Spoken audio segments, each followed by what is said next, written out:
ਸਤਿ ਸ਼੍ਰੀ ਅਕਾਲ। Punjab star TV ਵੇਖ ਰਹੇ ਸਾਰੇ ਦਰਸ਼ਕਾਂ ਦਾ ਸਵਾਗਤ ਹੈ। ਮੈਂ ਹਾਂ ਕਮਲਰੀਤ ਕੌਰ ਲੈ ਕੇ ਹਾਜ਼ਰ ਹਾਂ ਪ੍ਰੋਗਰਾਮ ਸਪੈਸ਼ਲ ਰਿਪੋਰਟ ਦੇ ਵਿੱਚ ਗੱਲਬਾਤ ਕਰਾਂਗੇ ਬਰਗਾੜੀ ਗੋਲੀकांड ਦੇ ਬਾਰੇ। ਜੋ ਮਸਲਾ ਇਸ ਵੇਲੇ ਪੰਜਾਬ ਦੇ ਵਿੱਚ ਬੇਹੱਦ ਗਰਮਾਇਆ ਹੋਇਆ ਹੈ। ਕੁੰਵਰ ਵਿਜੇ ਪ੍ਰਤਾਪ ਦਾ ਜਿਹੜਾ ਅਸਤੀਫਾ ਉਹ ਵੀ ਕਬੂਲ ਕਰ ਲਿਆ ਗਿਆ ਹੈ ਔਰ ਸਭ ਤੋਂ ਵੱਡੀ ਗੱਲ ਇੱਥੇ ਵੇਖਣ ਨੂੰ ਆਈ ਹੈ ਕਿ ਇੱਕ ਧਾਰਮਿਕ ਮੁੱਦਾ, ਗੁਰੂ ਗ੍ਰੰਥ ਸਾਹਿਬ ਦੇ ਨਾਲ ਜੁੜਿਆ ਹੋਇਆ ਮੁੱਦਾ, ਜਿਸ ਦੇ ਉੱਤੇ ਐਸਜੀਪੀਸੀ ਪ੍ਰਧਾਨ ਬੀਬੀ ਜਗੀਰ ਕੌਰ ਤੇ ਜਥੇਦਾਰ ਅਕਾਲ ਤਖਤ ਸਾਹਿਬ ਗਿਆਨੀ ਹਰਪ੍ਰੀਤ ਸਿੰਘ ਦੀ ਕੋਈ ਜਿਹੜੀ ਸਖਤ ਪ੍ਰਤੀਕਿਰਿਆ ਜਾਂ ਸਪਸ਼ਟ ਤੌਰ ਤੇ ਸਿੱਧੇ ਤੌਰ ਤੇ ਕੋਈ ਪ੍ਰਤੀਕਿਰਿਆ ਜਿਹੜੀ ਸਾਹਮਣੇ ਨਹੀਂ ਆਈ। ਜੇਕਰ ਉਹਨਾਂ ਨੂੰ ਸਵਾਲ ਕੀਤੇ ਵੀ ਜਾਂਦੇ ਨੇ ਤਾਂ ਉਹ ਇਸ ਮਾਮਲੇ ਨੂੰ ਸਿਆਸੀ ਦੱਸਦੇ ਨੇ। ਇਸ ਪੂਰੇ ਮਾਮਲੇ ਦੇ ਉੱਤੇ ਸਾਡੇ ਨਾਲ ਸੀਨੀਅਰ ਪੱਤਰਕਾਰ ਜੈ ਸਿੰਘ ਛਿੱਬਰ ਮੌਜੂਦ ਨੇ, ਉਹਨਾਂ ਦੇ ਨਾਲ ਗੱਲਬਾਤ ਕਰਾਂਗੇ। ਸਰ, ਬਹੁਤ-ਬਹੁਤ ਸਵਾਗਤ। ਧੰਨਵਾਦ ਕਮਲ ਜੀ। ਸਰ, ਬਰਗਾੜੀ ਗੋਲੀकांड ਦੇ ਵਿੱਚ ਜਿਹੜੀ ਜਾਂਚ ਸਿੱਟ ਭੰਗ ਕਰਨ ਦਾ ਜਿਹੜਾ ਫੈਸਲਾ ਹਾਈ ਕੋਰਟ ਵੱਲੋਂ ਸੁਣਾਇਆ ਗਿਆ, ਉਸ ਦੇ ਉੱਤੇ ਸਿਆਸੀ ਗਲਿਆਰਿਆਂ ਦੇ ਵਿੱਚ ਵੀ ਜਿਹੜਾ ਸ਼ੋਰ ਹੈ ਸੁਣਨ ਨੂੰ ਮਿਲ ਰਿਹਾ ਹੈ। ਪੰਥਕ ਧਿਰਾਂ ਵੀ ਹਾਈ ਕੋਰਟ ਦਾ ਘਿਰਾਓ ਕਰਨ ਲਈ ਪਹੁੰਚਣ ਦੀ ਕੋਸ਼ਿਸ਼ ਉਹਨਾਂ ਨੇ ਕੀਤੀ, ਪਰ ਜਿਹੜੇ ਸਭ ਤੋਂ ਵੱਡੀ ਸਿਰਮੌਰ ਸੰਸਥਾ ਸ਼੍ਰੋਮਣੀ ਗੁਰਦੁਆਰਾ ਪ੍ਰਬੰਧਕ ਕਮੇਟੀ ਜਾਂ ਸਿੱਖਾਂ ਦੀ ਸੁਪਰੀਮ ਕੋਰਟ ਸ਼੍ਰੀ ਅਕਾਲ ਤਖਤ ਸਾਹਿਬ, ਉਸ ਦੇ ਜਥੇਦਾਰ ਵੱਲੋਂ ਐਸਜੀਪੀਸੀ ਪ੍ਰਧਾਨ ਵੱਲੋਂ ਸਿੱਧੇ ਤੌਰ ਤੇ ਇਸ ਮਾਮਲੇ ਦੇ ਨਾਲ ਕੋਈ ਵੀ ਜਿਹੜੀ ਪ੍ਰਤੱਖ ਸਟੇਟਮੈਂਟ ਜਾਂ ਸਪਸ਼ਟ ਤੌਰ ਤੇ ਕੋਈ ਸਟੇਟਮੈਂਟ ਸਾਹਮਣੇ ਨਹੀਂ ਆਈ। ਦੇਖੋ ਕਮਲ ਜੀ, ਜਿਹੜੀ ਗੁਰੂ ਗ੍ਰੰਥ ਸਾਹਿਬ ਦੀ 2015 ਦੇ ਵਿੱਚ ਬੇਅਦਬੀ ਹੁੰਦੀ ਆ, ਉਹਤੇ ਬਾਅਦ ਕੋਟਕਪੂਰਾ ਗੋਲੀकांड, ਬਰਗਾੜੀ ਕਾਂਡ, ਕਿੰਨੀਆਂ ਜਿਹੜੀਆਂ ਘਟਨਾਵਾਂ ਵਾਪਰਦੀਆਂ ਪੰਜਾਬ ਦੇ ਵਿੱਚ, ਜਗ੍ਹਾ ਜਗ੍ਹਾ ਧਰਨੇ ਲੱਗਦੇ ਆ, ਰੋਸ ਮੁਜ਼ਾਹਰੇ ਹੁੰਦੇ ਆ। ਇਹ ਬਹੁਤ ਹੀ ਸੰਵੇਦਨਸ਼ੀਲ ਮੁੱਦਾ ਹੈ। ਹੁਣ ਤੱਕ 2015 ਤੋਂ ਲੈ ਕੇ ਹੁਣ ਤੱਕ ਜਿਹੜੀਆਂ ਸਮੇਂ-ਸਮੇਂ ਦੀਆਂ ਸਰਕਾਰਾਂ ਨੇ ਤੇ ਰਾਜਸੀ ਪਾਰਟੀਆਂ ਨੇ ਇਹਨਾਂ ਨੂੰ ਵੋਟ ਬੈਂਕ 'ਚ ਤਬਦੀਲ ਕਰਨ ਵਾਸਤੇ ਰਿੜਕਿਆ, ਲੋਕਾਂ ਦੀਆਂ ਭਾਵਨਾਵਾਂ ਨਾਲ ਖੇਡਿਆ ਤੇ ਖੇਡ ਰਹੇ ਨੇ।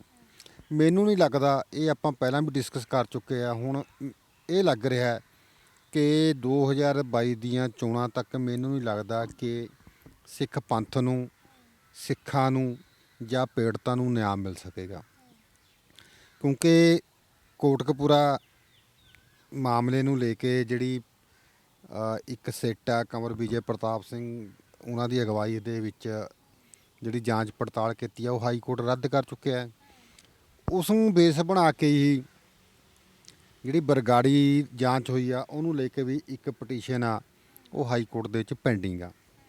ਦੇਖੋ, ਜਦੋਂ ਕਿਸੇ ਕਲਾਇੰਟ ਨੂੰ, ਕਿਸੇ ਵਿਕਟਮ ਨੂੰ, ਕਿਸੇ ਕੰਪਲੇਂਟਡ ਨੂੰ ਕਿਸੇ ਇੱਕ ਕੇਸ ਦੇ ਵਿੱਚ ਫਾਇਦਾ ਮਿਲਦਾ ਹੈ, ਉਹ ਦੂਜਾ ਵੀ ਫਿਰ ਉਹਦੇ ਨਾਲ ਮਿਲਦਾ ਜੁਲਦਾ ਕੋਈ ਕੇਸ ਹੋਵੇ, ਉਹਨੂੰ ਆਧਾਰ ਬਣਾ ਕੇ ਉਹਨੂੰ ਕੇਸ ਨੂੰ ਫਾਈਲ ਕਰਦਾ, ਉਹਨੂੰ ਬਹੁਤ ਹੱਦ ਤੱਕ ਫਾਇਦਾ ਮਿਲ ਜਾਂਦਾ।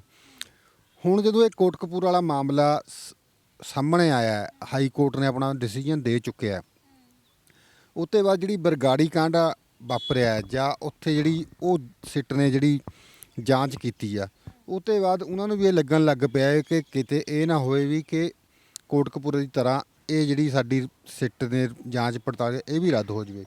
ਚਲੋ, ਇਹ ਮਾਮਲਾ ਕੋਰਟ ਦੇ ਵਿੱਚ ਆ, ਕੋਰਟ ਦਾ ਇਹ ਵੀ ਜ਼ਰੂਰੀ ਨਹੀਂ ਕਿ ਜੇ ਕੋਟਕਪੂਰਾ ਵਾਲਾ ਰੱਦ ਹੋ ਗਿਆ ਵੀ ਬਰਗਾੜੀ ਵਾਲਾ ਵੀ ਰੱਦ ਹੋ ਜਾਊਗਾ, ਇਹ ਵੀ ਨਹੀਂ ਹੋ ਸਕਦਾ, ਕਿਉਂਕਿ ਹਰੇਕ ਦੇ ਸਰਕਮਸਟੈਂਸਸ ਹਾਲਾਤ ਆ, ਜਿਹੜੇ ਗਵਾਹ ਏ ਜਾਂ ਸਬੂਤ ਆ, ਹਰੇਕ ਦੇ ਅਲੱਗ-ਅਲੱਗ ਹੁੰਦੇ ਆ ਕੇਸ ਦੇ। ਅਤੇ ਦੂਜੀ ਗੱਲ, ਹਰੇਕ ਜਿਹੜਾ ਜੱਜਮੈਂਟ ਦਿੰਦਾ ਜੱਜ, ਉਹ ਆਪਣੀ ਉਹਦੀ ਉਹ ਹੁੰਦੀ ਆ, ਓਪੀਨੀਅਨ ਹੁੰਦਾ, ਉਹ ਕਿਸ ਰੂਪ ਦੇ ਵਿੱਚ ਉਹਨਾਂ ਨੂੰ, ਗਵਾਹਾਂ ਨੂੰ ਜਾਂ ਸਬੂਤਾਂ ਨੂੰ ਦੇਖਦਾ। ਪਰ ਇੱਕ ਗੱਲ ਇਹ ਜ਼ਰੂਰ ਹੈ ਕਿ ਜਿਹੜੀਆਂ ਸਮੇਂ ਦੀਆਂ ਸਰਕਾਰਾਂ ਨੇ ਜਾਂ ਸਿਆਸੀ ਆਗੂ ਆ, ਉਹਨਾਂ ਨੇ ਇਹਦਾ ਸਿਆਸੀਕਰਨ ਜ਼ਰੂਰ ਕਰ ਦਿੱਤਾ, ਇਸ ਵਿੱਚ ਮੰਨਣ ਤੋਂ ਕੋਈ ਆਪਾਂ ਇਨਕਾਰੀ ਨਹੀਂ। ਹੁਣ ਜਦੋਂ ਅਕਾਲੀ ਭਾਜਪਾ ਦੀ ਸਰਕਾਰ ਸੀ, ਉਦੋਂ ਕਾਂਗਰਸ ਨੇ ਜਾਂ ਆਮ ਆਦਮੀ ਪਾਰਟੀ ਨੇ ਪੂਰਾ ਇਸ ਮੁੱਦੇ ਨੂੰ ਭਖਾਉਣ ਦਾ ਯਤਨ ਕੀਤਾ, ਭਖਾਇਆ, ਅਤੇ ਇਹਨਾਂ ਜਿਹੜੀਆਂ ਸਿੱਖਾਂ ਦੀਆਂ ਤੀਆਂ ਜਾਂ ਇਹ ਕਹਿ ਲਓ ਵੀ ਜਿਹੜੇ ਅਕਾਲੀ ਦਲ, ਭਾਜਪਾ ਅਤੇ ਜਿਹੜੀਆਂ ਐਂਟੀ ਇਨਕੰਬੈਂਸੀ ਸੀਗੀ, ਸੱਤਾ ਵਿਰੋਧੀ ਲਹਿਰ ਸੀ, ਉਹਨੂੰ ਇਕੱਠਾ ਕਰਨ ਵਾਸਤੇ, ਜਿਹੜੀ ਆਪਣੇ ਹੱਕ ਦੇ ਵਿੱਚ ਭੁਗਤਾਉਣ ਦੇ ਵਿੱਚ ਕਾਂਗਰਸ ਹੈ ਜਿਹੜੀ ਕਾਫੀ ਹੱਦ ਤੱਕ ਲਾਹੇਵੰਦ ਰਹੀ ਅਤੇ ਉਹਨੂੰ ਲਾਭ ਮਿਲਿਆ। ਹੁਣ ਜਦੋਂ ਇਹ ਕੋਟਕਪੂਰਾ ਵਾਲੀ ਰਿਪੋਰਟ ਆਉਂਦੀ ਆ, ਹਾਈ ਕੋਰਟ ਰੱਦ ਕਰ ਦਿੰਦਾ, ਜੇ ਹੁਣ ਲੋਕਾਂ ਦੇ ਵਿੱਚ ਗੁੱਸੇ ਦੀ ਲਹਿਰ ਆ ਜਾਂ ਵਿਰੋਧੀ ਪਾਰਟੀਆਂ, ਜਿਹੜੀਆਂ ਰਾਜਨੀਤਿਕ ਵਿਰੋਧੀ ਪਾਰਟੀਆਂ, ਕੈਪਟਨ ਅਮਰਿੰਦਰ ਸਿੰਘ ਸਰਕਾਰ ਦੇ ਖਿਲਾਫ ਟਿੱਪਣੀਆਂ ਕਰਨ ਲੱਗੇ ਨੇ, ਤਾਂ ਕੈਪਟਨ ਅਮਰਿੰਦਰ ਸਿੰਘ ਕਹਿ ਰਿਹਾ ਕਿ ਰਾਜਨੀਤਿਕ ਪਾਰਟੀਆਂ ਨੂੰ ਇਸ ਸੰਵੇਦਨਸ਼ੀਲ ਮੁੱਦੇ 'ਤੇ ਰਾਜਨੀਤੀ ਨਹੀਂ ਕਰਨੀ ਚਾਹੀਦੀ। ਹੁਣ ਦੋ ਗੱਲਾਂ ਪੈਦਾ ਹੁੰਦੀਆਂ ਵੀ ਜੇ ਸੰਵੇਦਨਸ਼ੀਲ ਮੁੱਦਾ ਤਾਂ ਉਦੋਂ 2015-16 ਦੇ ਵਿੱਚ ਤੁਸੀਂ ਕਿਉਂ ਕੀਤੀ ਰਾਜਨੀਤੀ? ਤੁਹਾਨੂੰ ਵੀ ਲੋਕਾਂ ਦੀਆਂ ਭਾਵਨਾਵਾਂ ਨਾਲ ਖੇਡਣਾ ਨਹੀਂ ਸੀ ਚਾਹੀਦਾ। ਜਾਂ ਜਿਹੜੀਆਂ ਹੁਣ ਜੇ ਉਹ ਸੰਵੇਦਨਸ਼ੀਲ ਮੁੱਦਾ ਹੈ ਜਿਹਦੇ ਨਾਲ ਪੰਜਾਬ ਦੇ ਹਾਲਾਤ ਖਰਾਬ ਹੋ ਸਕਦੇ ਆ, ਤੁਹਾਡੀ ਸਰਕਾਰ ਨੇ ਇਸ ਨੂੰ ਗੰਭੀਰਤਾ ਨਾਲ ਕਿਉਂ ਨਹੀਂ ਲਿਆ? ਜਦੋਂ ਕਿ ਤੁਹਾਡੀ ਸਰਕਾਰ ਨੇ ਵਾਅਦੇ ਕੀਤੇ ਸੀਗੇ ਕਿ ਅਸੀਂ ਇਸ ਜਿਹੜੇ ਮਾਮਲੇ ਦੇ ਵਿੱਚ ਪੀੜਤਾਂ ਨੂੰ, ਵਿਕਟਮਾਂ ਨੂੰ, ਲੋਕਾਂ ਨੂੰ, ਸਿੱਖਾਂ ਨੂੰ, ਗੁਰੂ ਗ੍ਰੰਥ ਸਾਹਿਬ ਦੇ ਵਿੱਚ ਆਸਥਾ ਰੱਖਣ ਵਾਲੇ ਲੋਕਾਂ ਨੂੰ ਨਿਆਂ ਦੇਵਾਂਗੇ।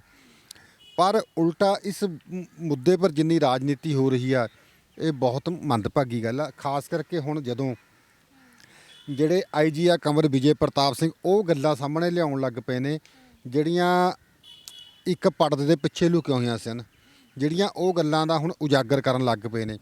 ਹੁਣ ਉਹਨਾਂ ਨੇ ਉਹ ਵੀ ਗੱਲਾਂ ਕੀਤੀਆਂ ਕਿ ਕਿਵੇਂ ਜਿਹੜੇ ਵਕੀਲ ਆਉਂਦੇ ਸੀਗੇ, ਕਿਵੇਂ ਉਹਨਾਂ ਨੂੰ ਹੋਟਲਾਂ 'ਚ ਠਹਿਰਾਇਆ ਜਾਂਦਾ ਹੈ, ਕਿਵੇਂ ਉਹਨਾਂ ਪਰ ਲੱਖਾਂ ਰੁਪਏ ਖਰਚੇ ਜਾਂਦੇ ਆ, ਕਿਵੇਂ ਕਿਵੇਂ ਜਦੋਂ ਉਹ ਸਰਕਾਰੀ ਵਕੀਲਾਂ ਕੋਲ ਪੇਸ਼ ਹੁੰਦੇ ਤੇ ਉਹਨਾਂ ਨੂੰ ਇੱਕ ਕਲਰਕ ਦੀ ਹੈਸੀਅਤ ਦੇ ਵਿੱਚ ਖੜਨਾ ਪੈਂਦਾ ਤਾਂ ਉਹਨੂੰ। ਇਹ ਦੇਖੋ, ਇਹ ਆਮ ਉਹ ਹੁੰਦੀਆਂ ਜਦੋਂ ਵੀ ਕੋਈ ਬਾਹਰੋਂ ਵਕੀਲ ਆਉਂਦੇ ਨੇ। ਸਮੇਂ ਦੀਆਂ ਸਰਕਾਰਾਂ ਕੋਈ ਵੀ ਹੋ ਗਿਆ, ਤੁਸੀਂ ਆਰਟੀਆਈ ਦੇ ਤਹਿਤ ਜਿਹੜੀ ਮਰਜ਼ੀ ਸਰਕਾਰ ਦੀ ਸੂਚਨਾ ਲੈ ਲਓ, ਜਿੰਨੇ ਵੀ ਵਕੀਲ ਆਏ ਆ, ਬਾਹਰੋਂ ਆਏ ਆ, ਉਹਨਾਂ ਸਾਰਿਆਂ ਨੂੰ ਇਹ ਜਹਾਜ਼ਾਂ ਵਿੱਚ ਲੈ ਕੇ ਵੀ ਆਉਂਦੇ ਰਹੇ, ਉਹਨਾਂ ਨੂੰ ਚੰਗੇ ਹੋਟਲਾਂ 'ਚ ਠਹਿਰਾਉਂਦੇ ਵੀ ਰਹੇ, ਉਹਦੀਆਂ ਪੇਮੈਂਟਾਂ ਜਿਹੜੀਆਂ ਸਰਕਾਰੀ ਤੌਰ ਤੇ ਕਰਦੀਆਂ ਰਹੀਆਂ। ਹੁਣ ਪਿਛਲੇ ਦਿਨਾਂ ਦੇ ਵਿੱਚ ਸੁਰੇਸ਼ ਕੁਮਾਰ ਜੀ ਦਾ ਕੇਸ ਲੱਗਿਆ, ਜਿਹੜੇ ਮੁੱਖ ਮੰਤਰੀ ਸਾਹਿਬ ਦੇ ਪ੍ਰਿੰਸੀਪਲ ਸੈਕਟਰੀ ਨੇ, ਉਹਨਾਂ ਵਾਸਤੇ ਪੀ ਚਿਦੰਬਰਮ ਲਿਆਂਦਾ ਗਿਆ। ਉਹ ਤੋਂ ਪਹਿਲਾਂ ਜਦੋਂ ਬਾਦਲ ਸਰਕਾਰ ਦੀ ਕੈਪਟਨ ਅਮਰਿੰਦਰ ਸਿੰਘ ਦੀ ਸਰਕਾਰ ਸੀਗੀ, ਬਾਦਲਾਂ ਦੇ ਖਿਲਾਫ ਇੱਕ ਕੇਸ ਚੱਲ ਰਹੇ ਤੇ, ਜਿਹੜੇ ਭ੍ਰਿਸ਼ਟਾਚਾਰ ਦੇ ਕੇਸ ਤੇ ਰੋਪੜ ਦੀ ਅਦਾਲਤ 'ਚ ਚੱਲ ਰਹੇ, ਉਦੋਂ ਸੁਪਰੀਮ ਕੋਰਟ ਦੇ ਵਿੱਚੋਂ ਵਕੀਲ ਲੈ ਕੇ ਆਉਂਦੇ ਰਹੇ, ਉਹਨਾਂ ਨੂੰ ਵੀ ਮੋਟੇ ਪੈਸੇ ਦਿੱਤੇ। ਇੱਦਾਂ ਹੀ ਅਕਾਲੀ ਦਲ ਦੀ ਸਰਕਾਰ ਹੀ ਜਦੋਂ ਇਹ ਆਪਣੇ ਕੇਸ ਲੜਨ ਵਾਸਤੇ ਵਕੀਲ ਲੈ ਕੇ ਆਉਂਦੇ, ਉਹਨਾਂ ਨੂੰ ਵੀ ਠਹਿਰਾਉਂਦੀ। ਇਹ ਸਰਕਾਰਾਂ ਵਾਸਤੇ ਲੱਖਾਂ ਰੁਪਏ ਖਰਚਣੇ, ਛੋਟੇ 1-2 ਕਰੋੜ ਰੁਪਈਆ ਖਰਚਣਾ, 5 ਕਰੋੜ ਉਹਨਾਂ ਵਾਸਤੇ ਆਮ। ਇਹ ਸਮੇਂ ਦੀਆਂ ਸਰਕਾਰਾਂ ਸਾਰੀਆਂ ਖਰਚਦੀਆਂ ਰਹੀਆਂ। ਸਰ ਅਕਸਰ ਸਰਕਾਰ ਕਹਿੰਦੀ ਹੈ ਖਜ਼ਾਨਾ ਖਾਲੀ ਹੈ। ਪੰਜਾਬ ਸਰਕਾਰ 4 ਸਾਲ ਹੋ ਗਏ ਨੇ ਸੱਤਾ 'ਚ ਆਈ ਆ। ਮਨਪ੍ਰੀਤ ਬਾਦਲ ਦੀ ਜ਼ੁਬਾਨ ਤੋਂ ਸਿਰਫ ਇੱਕ ਗੱਲ ਸੁਣੀ ਆ ਮੈਂ ਕਿ ਖਜ਼ਾਨਾ ਖਾਲੀ ਆ, ਪਰ ਇਸ ਦੇ ਪਿੱਛੇ ਜਦੋਂ ਇਹ ਗੱਲ ਸਾਹਮਣੇ ਆਈ ਕਿ ਵਕੀਲਾਂ ਨੂੰ ਮੋਟੀਆਂ ਫੀਸਾਂ ਦਿੱਤੀਆਂ ਗਈਆਂ, ਉਹ ਕਿਵੇਂ ਪੋਸੀਬਲ ਹੋ ਸਕਦਾ ਹੈ? ਇਹ ਕਮਲ ਜੀ ਦੇਖੋ, ਖਜ਼ਾਨਾ ਹੈ ਜਿਹੜਾ ਨਾ ਤੁਹਾਡੇ ਵਾਸਤੇ, ਮੇਰੇ ਵਾਸਤੇ, ਗਰੀਬਾਂ ਵਾਸਤੇ, ਲੋਕਾਂ ਵਾਸਤੇ ਖਾਲੀ ਹੈ। ਇਹਨਾਂ ਵਾਸਤੇ ਕੋਈ ਗੱਲ ਨਹੀਂ। ਜਦੋਂ ਇਹਨਾਂ ਨੇ ਆਪਣੇ ਸਿਆਸੀ ਹਿੱਤਾਂ ਦੀ ਪੂਰਤੀ ਕਰਨੀ ਹੈ, ਕਿਸੇ ਨੂੰ ਟੰਗਣਾ ਹੈ ਜਾਂ ਕੋਈ ਇਹਨਾਂ ਨੇ ਕੋਈ ਕੰਮ ਕਰਨਾ, ਉਹਨਾਂ ਵਾਸਤੇ ਕੋਈ ਖਜ਼ਾਨਾ ਖਾਲੀ ਨਹੀਂ ਹੈਗਾ। ਹੁਣ ਤੁਸੀਂ ਇਹ ਦੇਖ ਲਓ, ਪਿਛਲੇ ਕਈ ਸਾਲਾਂ ਤੋਂ ਜਿਹੜੇ ਆੜਤੀ ਆ ਉਹ ਆਪਣੀ ਬਕਾਇਆ ਰਾਸ਼ੀ ਦੀ ਮੰਗ ਕਰਦੇ ਆ ਰਿਹਾ। ਹਾਲਾਂਕਿ ਉਹ ਜਿਹੜਾ ਪੈਸਾ ਹੈ ਉਹ FCI ਨੇ ਦੇਣਾ ਹੈ, ਕੇਂਦਰ ਸਰਕਾਰ ਨੇ ਦੇਣਾ ਹੈ। ਪਰ ਹੁਣ ਪੰਜਾਬ ਦੇ ਵਿੱਚ ਰੌਲਾ ਪੈ ਰਿਹਾ ਤਾਂ ਆੜਤੀਆਂ ਨੇ ਹੜਤਾਲ ਕਰਨ ਦੀ ਧਮਕੀ ਦੇਤੀ ਵੀ ਅਸੀਂ ਜਿਹੜਾ 10 ਤਰੀਕ ਤੇ ਸਰਕਾਰੀ ਖਰੀਦ ਸ਼ੁਰੂ ਹੋ ਰਹੀ ਹੈ, ਅਸੀਂ ਕਣਕ ਨਹੀਂ ਖਰੀਦਣੀ। 137 ਕਰੋੜ ਦੇ ਕਰੀਬ ਜਿਹੜੀ ਰਾਸ਼ੀ ਤੀ ਪੰਜਾਬ ਸਰਕਾਰ ਨੇ ਰਿਲੀਜ਼ ਕਰਤੀ। ਕਿਉਂ ਕਰਤੀ? ਇਹੀ ਗੱਲ ਆ, ਜਦ ਕਿ ਹੋਰ ਜਿਹੜੇ ਮੁਲਾਜ਼ਮ ਆ ਉਹ ਮੰਗ ਕਰਦੇ ਨੇ ਵੀ ਸਾਡੀ DA ਦੀ ਕਿਸੇ ਦਿੱਤੀ ਜਾਵੇ ਜਾਂ ਕੋਈ ਹੋਰ ਕੰਮ ਕਰਦੇ, ਬੇਰੁਜ਼ਗਾਰ ਕਰਦੇ, ਸਾਨੂੰ ਪੱਕੇ ਕੀਤੇ ਜਾਣ। ਉਹ ਬਿਲਕੁਲ ਨਹੀਂ ਹੋ ਰਹੇ। ਉਹ ਦੇਖੋ, ਹੁਣ ਜਦ ਚੋਣਾਂ ਨੇੜੇ ਆਉਣਗੀਆਂ ਉਹਨਾਂ ਪਾਸੇ ਨੂੰ ਵੀ ਸਰਕਾਰ ਵਧੂਗੀ। ਅੱਜ ਸਰਕਾਰ ਨੇ 500 ਰੁਪਈਆ ਜਿਹੜੇ ਕੁੱਕ ਆ ਮਿਡ ਡੇ ਮੀਲ ਦੇ ਕੰਮ ਕਰਦੇ ਉਹਨਾਂ ਦੀ ਤਨਖਾਹ ਵੀ ਵਧਾਤੀ। ਇਹ ਕਿਵੇਂ ਹੋ ਰਿਹਾ? ਇਹ ਸਿਰਫ ਵੋਟਾਂ ਕਰਕੇ ਹੋ ਰਿਹਾ। ਹੁਣ ਥੋੜ੍ਹੇ ਦਿਨ ਪਹਿਲਾਂ ਬਜਟ ਸੈਸ਼ਨ ਦੇ ਵਿੱਚ ਇਹਨਾਂ ਨੇ ਜਿਹੜੀਆਂ ਬੀਬੀਆਂ ਤੀਆਂ, ਸਾਡੀਆਂ ਭੈਣਾਂ ਤੀਆਂ, ਮਾਵਾਂ ਤੀਆਂ, ਉਹਨੂੰ ਮੁਫਤ ਬੱਸ ਦੀ ਸੁਵਿਧਾ ਦੇਤੀ, ਪਰ ਉਹਨਾਂ ਨੇ ਕਦੇ ਮੰਗੀ ਨਹੀਂ ਹੈਗੀ। ਇਹ ਸਾਰੇ ਕੁਝ ਜਿਹੜੇ ਨਿਸ਼ਾਨੇ ਰੱਖੇ ਜਾਂਦੇ ਆ ਨਾ, ਵੋਟਾਂ ਨੂੰ ਧਿਆਨ ਵਿੱਚ ਰੱਖ ਕੇ ਦਿੱਤੇ, ਇਹ ਸਾਡੀ ਪੰਜਾਬ ਦੀ ਤਰਾਸਦੀ ਆ, ਲੋਕਾਂ ਦੀ ਤਰਾਸਦੀ ਜਾਂ ਦੇਸ਼ ਦੀ ਤਰਾਸਦੀ ਆ ਵੀ ਜਿਹੜਾ ਵੀ ਅਸੀਂ ਕੰਮ ਕਰਦੇ ਆ ਉਹ ਆਪਣੀਆਂ ਵੋਟ ਬੈਂਕ ਨੂੰ ਅੱਗੇ ਰੱਖ ਕੇ ਕਰਦੇ ਆ। ਅਸੀਂ ਨਹੀਂ ਇਹ ਚਾਹੁੰਦੇ ਵੀ ਸਾਡਾ ਦੇਸ਼ ਤਰੱਕੀ ਕਰੇ, ਪੰਜਾਬ ਤਰੱਕੀ ਕਰੇ, ਸੂਬਾ ਤਰੱਕੀ ਕਰੇ, ਸਮਾਜ ਤਰੱਕੀ ਕਰੇ। ਇਹ ਸੋਚ ਨਹੀਂ ਰਹੇ। ਅਸੀਂ ਇਹ ਸੋਚਦੇ ਵੀ ਸਾਨੂੰ ਜਿਹੜੀਆਂ ਵੋਟਾਂ ਉਹ ਕਿਵੇਂ ਮਿਲਣਗੀਆਂ। ਅਜਿਹੇ ਢੰਗ ਨਾਲ ਜਿਹੜੇ ਫੈਸਲੇ ਕੀਤੇ ਜਾਂਦੇ ਆ ਜਿਹਦੇ ਕਰਕੇ ਸਰਕਾਰਾਂ ਜਦੋਂ ਦੇਣਾ ਹੁੰਦਾ ਕਿਸੇ ਨੂੰ ਫਿਰ ਕਹਿ ਦਿੰਦੀਆਂ ਜੀ ਸਾਡਾ ਖਜ਼ਾਨਾ ਖਾਲੀ ਆ। ਜਦੋਂ ਇਹਨਾਂ ਨੇ ਆਪ ਖਰਚ ਨਹੀਂ ਕਰਨੇ ਹੁੰਦੇ ਆ, ਉੱਥੇ ਹਰ ਪੱਧਰ ਤੇ ਜਿਹੜੇ ਪੈਸਾ ਖਰਚਿਆ ਜਾਂਦਾ। ਹੁਣ ਕਿੰਨੇ ਜਦੋਂ ਇਹਨਾਂ ਦੇ ਟੂਰ ਜਾਂਦੇ ਨੇ, ਕਿੰਨੇ ਅਫਸਰ ਇਹਨਾਂ ਦੇ ਵਿਦੇਸ਼ਾਂ ਦੇ ਵਿੱਚ ਗੇੜੇ ਮਾਰਦੇ ਨੇ, ਜਾਏ ਰਹੇ ਨੇ, ਜਾਂ ਕੋਈ ਹੋਰ ਕੰਮ ਹੁੰਦੇ ਆ, ਚੰਗੇ ਬੰਦਿਆਂ ਨੂੰ ਲਿਆ ਕੇ ਤਾਜ ਵਰਗੇ ਹੋਟਲਾਂ 'ਚ ਜਾਂ JW ਮੈਟ ਵਰਗੇ ਹੋਟਲਾਂ ਦੇ ਵਿੱਚ ਠਹਿਰਾਇਆ ਜਾਂਦਾ। ਲੱਖਾਂ ਰੁਪਏ, ਕਰੋੜਾਂ ਰੁਪਏ ਖਰਚ ਜਾਂਦੇ ਆ, ਕੋਈ ਪਰਵਾਹ ਨਹੀਂ ਕਰਦੇ। ਕਿੱਡੀਆਂ ਪ੍ਰੈਸ ਕਾਨਫਰੰਸਾਂ ਜਿਹੜੀਆਂ 5 ਸਟਾਰ 7 ਸਟਾਰ ਹੋਟਲ ਦੇ ਵਿੱਚ ਕੈਪਟਨ ਅਮਰਿੰਦਰ ਸਿੰਘ ਜੀ ਕਰਦੇ ਆ। ਜੇ ਇਹੀ ਪੰਜਾਬ ਭਵਨ ਦੇ ਵਿੱਚ ਹਰੇਕ ਮਹੀਨੇ ਕਰ ਲਏ ਕਰ ਸਕਦੇ ਆ, ਪਰ ਨਹੀਂ ਕਰਨੀ। 6 ਮਹੀਨੇ ਬਾਅਦ, ਸਾਲ ਬਾਅਦ ਇੱਕ ਪ੍ਰੈਸ ਕਾਨਫਰੰਸ ਕਰਨੀ ਆ, ਉਹ ਵੀ ਜਾਂ ਤੁਸੀਂ JW ਮੈਟ 'ਚ ਕਰੋਗੇ, ਜਾਂ ਤਾਜ 'ਚ ਕਰੋਗੇ, ਜਾਂ ਤੁਸੀਂ ਹਯਾਤ ਵਰਗੇ ਹੋਟਲ 'ਚ ਕਰੋਗੇ। ਇਹ ਵੀ ਤਾਂ ਕਹਿ ਸਕਦੇ ਆ ਵੀ ਹਰੇਕ ਮਹੀਨੇ ਇੱਕ ਮੰਤਰੀ ਆ ਜਿਹੜਾ ਆਪਣੀ ਪੰਜਾਬ ਭਵਨ ਦੇ ਵਿੱਚ ਪ੍ਰੈਸ ਕਾਨਫਰੰਸ ਕਰੂਗਾ, ਉਹ ਤੋਂ ਬਾਅਦ ਮੁੱਖ ਮੰਤਰੀ ਵੀ ਕਰੂਗਾ। ਅਰ ਕਰੀਆਂ ਵੀ ਆ, ਜਦੋਂ 4 ਸਾਲ ਸਰਕਾਰ ਦੇ ਕੰਪਲੀਟ ਹੋਇਆ, ਸਾਰੇ ਮੰਤਰੀਆਂ ਨੇ ਪ੍ਰੈਸ ਕਾਨਫਰੰਸਾਂ ਕੀਤੀਆਂ, ਪੰਜਾਬ ਭਵਨ ਦੇ ਵਿੱਚ ਕੀਤੀਆਂ। ਕਰ ਸਕਦੇ ਆ। ਜਦੋਂ ਤੁਸੀਂ ਮਹੀਨਾ 2-2 ਮਹੀਨੇ 6-6 ਮਹੀਨੇ ਮਿਲਣਾ ਨਹੀਂ, ਬਾਅਦ 'ਚ ਤੁਸੀਂ ਨਿਕਲ ਕੇ ਬਾਹਰ ਆਉਣਾ। ਤੇ ਇਹ ਗੱਲਾਂ ਨਹੀਂ ਹੈਗੀਆਂ ਵੀ ਤੁਸੀਂ ਬੇਲੋੜੇ ਖਰਚੇ ਕਿਤੇ ਨਾ ਕਿਤੇ ਕੀਤੇ ਜਾ ਰਹੇ ਆ। ਇਹਦੇ ਵਿੱਚ ਜੇ ਤਾਂ ਆਪਣੀ ਜੇਬ ਚੋਂ ਜਾਣਾ ਹੋਵੇ ਫਿਰ ਤਾਂ ਹਰੇਕ ਬੰਦਾ ਸੰਕੋਚ ਕਰਦਾ, ਜਦੋਂ ਸਰਕਾਰੀ ਪੈਸਾ ਹੋਵੇ ਦੂਜੀ ਜੇਬਾਂ 'ਚ ਜਾਣਾ ਫਿਰ ਹਰ ਬੰਦਾ ਗੁਲਛਰਲੇ ਉਡਾਉਂਦਾ। ਸਰ ਆਪਾਂ ਬਰਗਾੜੀ ਗੋਲੀकांड ਦੀ ਗੱਲ ਕਰ ਰਹੇ ਹਾਂ ਤੇ ਨਵਜੋਤ ਸਿੰਘ ਸਿੱਧੂ ਇਸ ਮਾਮਲੇ ਨੂੰ ਲੈ ਕੇ ਪਿਛਲੇ ਦਿਨਾਂ ਤੋਂ ਕਾਫੀ ਸਰਗਰਮ ਨੇ ਔਰ ਉਸ ਤੋਂ ਬਾਅਦ ਐਚਐਸ ਫੂਲਕਾ ਦੀ ਐਂਟਰੀ ਵੀ ਇਸ ਕੇਸ ਦੇ ਵਿੱਚ ਹੁੰਦੀ ਹੈ।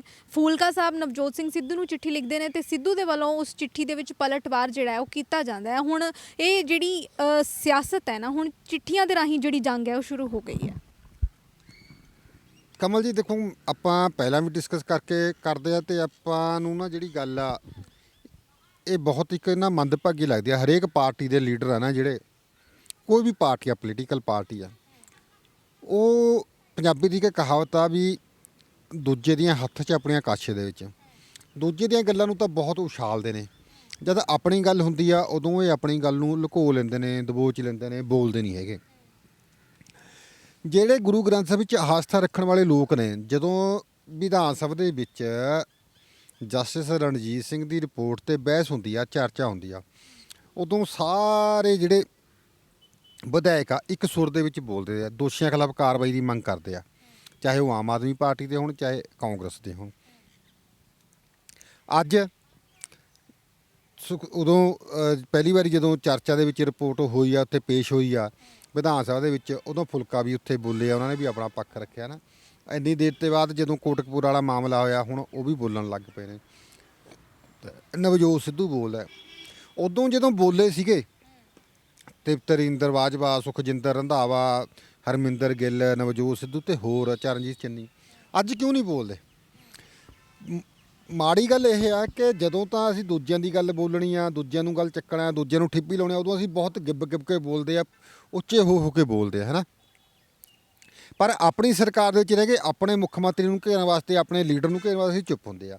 ਜੇਕਰ ਸਾਰੇ ਲੀਡਰ, ਸਾਰੀਆਂ ਪਾਰਟੀਆਂ ਦੇ ਆਗੂ, ਚਾਹੇ ਉਹ ਕਾਂਗਰਸ ਦੇ ਆ, ਚਾਹੇ ਅਕਾਲੀ ਦਲ ਦੇ ਆ, ਚਾਹੇ ਆਮ ਆਦਮੀ ਪਾਰਟੀ ਦੇ ਆ, ਚਾਹੇ ਬੀਜੇਪੀ ਦੇ ਆ, ਚਾਹੇ ਬਹੁਜਨ ਸਮਾਜ ਪਾਰਟੀ ਦਾ, ਚਾਹੇ ਖੱਬੇ ਪੱਖੀ ਆ, ਕਿਸੇ ਵੀ ਪਾਰਟੀ ਦਾ ਹੋਵੇ, ਮੈਨੂੰ ਇਹ ਲੱਗਦਾ ਵੀ ਕਿ ਸਾਰੇ ਪਾਰਟੀਆਂ ਦੇ ਆਗੂਆਂ ਨੂੰ ਸੱਚ ਨੂੰ ਸੱਚ ਤੇ ਝੂਠ ਨੂੰ ਝੂਠ ਕਹਿਣਾ ਚਾਹੀਦਾ ਹੈ। ਸਾਡੀ ਜ਼ਮੀਰ ਮਰ ਚੁੱਕੀ ਆ। ਅਸੀਂ ਸਿਰਫ ਦੂਜਿਆਂ ਦੀਆਂ ਗਲਤੀਆਂ ਦੇਖਦੇ ਆ, ਦੂਜਿਆਂ ਦੀਆਂ ਨਗੋਚਾਂ ਕੱਢਦੇ ਆ, ਦੂਜਿਆਂ ਬਾਰੇ ਅਸੀਂ ਜਿਹੜੀਆਂ ਗੱਲਾਂ ਨੂੰ ਉਛਾਲਦੇ ਆ, ਅਸੀਂ ਆਪਣੇ ਬਾਰੇ ਕੁਝ ਨਹੀਂ ਬੋਲਦੇ। ਜੇਕਰ ਸਾਰੇ ਬੰਦੇ ਇਸ ਮਾਮਲੇ ਦੇ ਵਿੱਚ ਬੋਲਣ, ਸਾਰੇ ਵਿਧਾਇਕ ਕਹਿਣ, ਕੈਪਟਨ ਅਮਰਿੰਦਰ ਸਿੰਘ ਨੂੰ ਕਹਿਣ ਵੀ ਇਹਦੇ ਵਿੱਚ ਕਿਤੇ ਨਾ ਕਿਤੇ ਗਲਤੀ ਹੋਈ ਆ, ਵੀ ਜੇ ਜਾਣ ਬੁੱਝ ਕੇ ਗਲਤੀ ਕੀਤੀ ਆ, ਜੇ ਆਈਜੀ ਵਿਜੇ ਪ੍ਰਤਾਪ ਆ ਜਿਹੜਾ, ਉਹਨਾਂ ਨੇ ਗਲਤੀ ਕੀਤੀ ਆ, ਜੇ ਉਹਨਾਂ ਨੇ FIR ਆ ਜਿਹੜੀ ਦੂਜੀ ਕੱਟੀ ਆ, ਜਾਂ ਉਹਨਾਂ ਨੇ ਕਿਤੇ ਗਲਤੀ ਕੀਤੀ ਆ, ਤਾਂ ਮੈਨੂੰ ਲੱਗਦਾ ਫਿਰ ਉਹਦੇ ਖਿਲਾਫ ਵੀ ਕਾਰਵਾਈ ਹੋਣੀ ਚਾਹੀਦੀ ਹੈ। ਜਾਂ ਜਿਵੇਂ HS ਫੁਲਕਾ ਫੁਰੀ ਕਹਿ ਰਿਹਾ ਕਿ ਦੂਜੇ ਮੈਂਬਰਾਂ ਨੇ ਵਿਜੇ ਪ੍ਰਤਾਪ ਨੂੰ ਸਹਿਯੋਗ ਨਹੀਂ ਦਿੱਤਾ, ਫਿਰ ਉਹਨਾਂ ਅਫਸਰਾਂ ਦੇ ਖਿਲਾਫ ਵੀ ਕਾਰਵਾਈ ਹੋਣੀ ਚਾਹੀਦੀ ਹੈ। ਜਿੱਥੇ ਜਿੱਥੇ ਖਾਮੀਆਂ ਰਹੀਆਂ, ਉਹਨਾਂ ਖਾਮੀਆਂ ਨੂੰ ਉਜਾਗਰ ਕਰਨ ਵਾਸਤੇ ਜਾਂ ਉਹ ਖਾਮੀਆਂ ਨੂੰ ਭਰਨ ਵਾਸਤੇ, ਜਾਂ ਜਿਨ੍ਹਾਂ ਨੇ ਜਾਣ ਬੁੱਝ ਕੇ ਖਾਮੀਆਂ ਛੱਡੀਆਂ, ਉਹਦੇ ਖਿਲਾਫ ਕਾਰਵਾਈ ਕੌਣ ਕਰੂਗਾ? ਸਰਕਾਰ ਦਾ ਲੱਖਾਂ ਰੁਪਏ ਦੀ ਬਰਬਾਦ ਹੋਈ ਆ, ਕਰੋੜਾਂ ਰੁਪਏ ਦੀ ਬਰਬਾਦੀ ਹੋਈ ਆ, ਟਾਈਮ ਦੀ ਬਰਬਾਦੀ ਹੋਈ ਆ। ਉਹ ਜਿਹੜੀ ਪੈਸੇ ਦੀ ਬਰਬਾਦੀ ਹੋਈ, ਲੋਕਾਂ ਦਾ ਪੈਸਾ, ਲੋਕਾਂ ਦੇ ਟੈਕਸ ਨਹੀਂ ਇਕੱਠਾ ਹੋਇਆ ਪੈਸਾ, ਉਹਦੀ ਭਰਪਾਈ ਵੀ ਤਾਂ ਕਰਨੀ ਆ। ਮੈਨੂੰ ਲੱਗਦਾ ਵੀ ਜਿਹੜੇ ਬੰਦਿਆਂ ਨੇ, ਅਫਸਰਾਂ ਨੇ ਜਾਣ ਬੁੱਝ ਕੇ ਖਾਮੀਆਂ ਛੱਡੀਆਂ, ਗਲਤੀਆਂ ਛੱਡੀਆਂ, ਵਿਕਟਮ ਜਿਹੜੇ ਦੋਸ਼ੀ ਆ ਉਹਨਾਂ ਨੂੰ ਫਾਇਦਾ ਦੇਣ ਵਾਸਤੇ ਕੋਈ ਖਾਮੀਆਂ ਛੱਡੀਆਂ, ਉਹਨਾਂ ਦੇ ਖਿਲਾਫ ਕਾਰਵਾਈ ਹੋਣੀ ਚਾਹੀਦੀ ਹੈ, ਚਾਹੇ ਉਹ ਸਿਪਾਹੀ ਤੋਂ ਲੈ ਕੇ IG ਰੈਂਕ ਦਾ, ADGP ਰੈਂਕ ਦਾ, ਜਿਹੜਾ ਵੀ ਮਰਜ਼ੀ ਅਧਿਕਾਰੀ ਆ। ਜਦੋਂ ਤੁਸੀਂ ਕੌਮ ਮਾਰ ਕੇ ਖੰਭ ਨਹੀਂ ਟੰਗੂਗੇ, ਉਦੋਂ ਤੱਕ ਕੋਈ ਕਾਰਵਾਈ ਹੋਣਾ। ਸਾਡੇ ਦੇਸ਼ ਦੀ ਬਦਕਿਸਮਤੀ ਹੈ, ਸਾਡੇ ਸੂਬੇ ਦੀ ਬਦਕਿਸਮਤੀ ਹੈ ਕਿ ਅਸੀਂ ਕੋਈ ਅਜਿਹੀ ਕਾਰਵਾਈ ਨਹੀਂ ਕਰਦੇ ਜਿਹੜੀ ਕਿਸੇ ਅਫਸਰਾਂ ਨੂੰ, ਕਿਸੇ ਕਲਰਕ ਨੂੰ, ਕਿਸੇ ਸੀਨੀਅਰ ਅਸਿਸਟੈਂਟ ਨੂੰ, ਕਿਸੇ ਸੁਪਰਡੈਂਟ ਨੂੰ, ਕਿਸੇ ਅਫਸਰ ਦੇ ਖਿਲਾਫ ਕਾਰਵਾਈ ਹੋਣੀ। ਤੁਸੀਂ ਜਿਹੜਾ ਮਰਜ਼ੀ ਦਫ਼ਤਰ ਚੱਕ ਕੇ ਦੇਖ ਲਓ, 4-4 ਸਾਲਾਂ ਤੋਂ, 5-5 ਸਾਲਾਂ ਤੋਂ ਜਿਹੜੀਆਂ ਫਾਈਲਾਂ ਦੇ ਵਿੱਚ ਉਹ ਉਸ ਤਰ੍ਹਾਂ ਹੀ ਲਟਕਦੀਆਂ ਆ ਰਹੀਆਂ, ਕਿਸੇ ਨੂੰ ਸਜ਼ਾ ਨਹੀਂ ਦਿੱਤੀ ਜਾ ਰਹੀ। ਜਿਹੜੇ ਕੋਈ ਤਰੀਕ ਵੀ ਭੁਗਤਣ ਜਾਂਦੇ ਆ ਤਾਂ ਉਹ ਕਹਿੰਦੇ ਜੀ ਅਸੀਂ ਇਹ ਕਰ ਰਹੇ ਹਾਂ ਜੀ, ਅਸੀਂ ਮਨਜ਼ੂਰੀ ਮੰਗੀ ਹੋਈ ਆ, ਅਸੀਂ ਮਨਜ਼ੂਰੀ ਲੈ ਰਹੇ ਹਾਂ ਜੀ, ਅਸੀਂ ਇਹ ਸਾਰੇ ਜਿਹੜੇ ਅਫਸਰ ਆ ਇਹ ਸਾਰੀਆਂ ਚੰਬਦੀਆਂ ਚਲਾ ਰਹੇ ਆ, ਹਰ ਮਾਮਲੇ ਨੂੰ ਲਟਕਾ ਰਿਹਾ। ਹੁਣ ਤੁਹਾਡੇ ਪਿਛਲੇ ਦਿਨਾਂ ਦੇ ਵਿੱਚ ਜਿਹੜੇ ਮਦਨ ਲਾਲ ਠੇਕੇਦਾਰ ਆ ਜਲਾਲਪੁਰੀ, ਉਹਨਾਂ ਨੇ ਕਿੱਡੀ ਵੱਡੀ ਗੱਲ ਕਹੀ ਆ ਕਿ ਸਭ ਤੋਂ ਵੱਡਾ ਜਿਹੜਾ ਭ੍ਰਿਸ਼ਟਾਚਾਰ ਦਾ ਅੱਡਾ ਹੈ ਉਹ ਲੋਕਲ ਬੋਡੀ ਡਿਪਾਰਟਮੈਂਟ ਬਣ ਚੁੱਕੇ ਆ। ਉਹ ਕਹਿੰਦਾ ਵੀ ਗ੍ਰਾਂਟਾਂ ਦਾ 50% ਵੀ ਨਹੀਂ ਖਰਚ ਚੁੱਕੇ।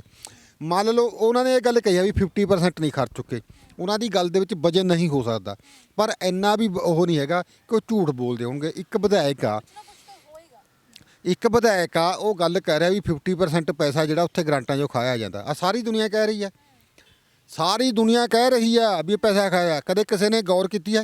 ਨਾ ਤਾਂ ਸਾਡੇ ਮੁੱਖ ਮੰਤਰੀ ਸਾਹਿਬ ਕਰ ਰਹੇ ਨੇ, ਨਾ ਲੋਕਲ ਬਾਡੀ ਦੇ ਮਿਨਿਸਟਰ ਕਰ ਰਹੇ ਨੇ, ਨਾ ਕੋਈ ਹੋਰ ਮੰਤਰੀ ਕਹਿ ਰਹੇ ਨੇ, ਨਾ ਪੰਜਾਬ ਦੇ ਲੋਕ ਬੋਲਦੇ ਨੇ। ਜਿਹੜੀਆਂ ਉਹ ਟੈਲਾਂ ਲੱਗ ਰਹੀਆਂ ਹੈ, ਅੱਗੇ ਸਮਾਂ ਹੁੰਦਾ ਤਾਂ ਵੀ ਪਿੰਡਾਂ ਦੇ ਵਿੱਚ ਜਾਂ ਸ਼ਹਿਰਾਂ ਦੇ ਵਿੱਚ ਇੱਟਾਂ ਦੀ ਸੜਕ ਬਣਦੀ ਹੁੰਦੀ ਸੀ ਕਮਲ, ਜਦੋਂ ਅਸੀਂ ਛੋਟੇ ਹੁੰਦੇ ਤੇ। ਉਹ ਤੋਂ ਬਾਅਦ ਇਹ ਸੀਮੈਂਟ ਦੀਆਂ ਲੁੱਕ ਦੀਆਂ ਸੜਕਾਂ ਬਣਨ ਲੱਗੀਆਂ। ਹੁਣ ਦਹਾਕਿਆਂ ਦੇ ਬਾਅਦ ਫੇਰ ਆਹ ਜਿਹੜੀਆਂ ਇੰਟਰਲੋਕ ਟਾਲ ਲੱਗਣ ਲੱਗੀ।